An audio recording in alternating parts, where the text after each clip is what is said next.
Pensionistët nuk do të jenë më të detyruar të paraqiten çdo 6 muaj në autoritetet shtetërore për të dëshmuar se janë gjallë në mënyrë që t'u vazhdohet pensioni.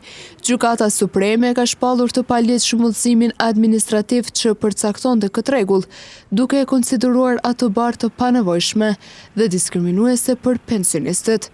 Njëri nga pensionistët thotë se ky rregull i ka shkaktuar probleme serioze, pasi për shkak të vonesës së njoftimit, pensioni i është ndërprer përkohësisht.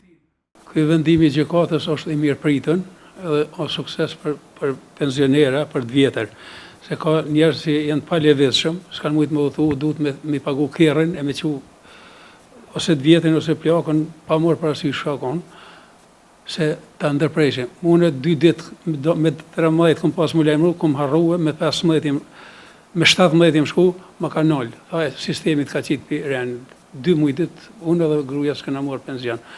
Pse si në lajmëru me ko?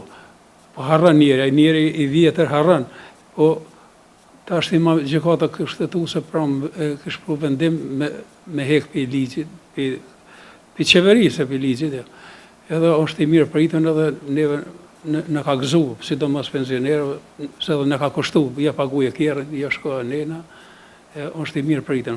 Ky vendim është mirë pritur veçanërisht nga pensionistët që vuajnë nga sëmundje të ndryshme dhe që deri tani kanë qenë të detyruar të paraqiten fizikisht, shpesh edhe në kushte të vështira shëndetësore.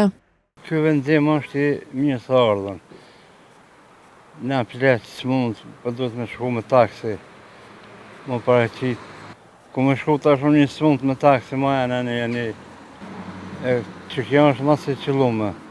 Naim Jaka nga Instituti i Kosovës për Drejtësi tha se ky vendim i Supremës është jashtëzakonisht i rëndësishëm, pasi bara verifikimit nuk mund të ngarkohet qytetarëve.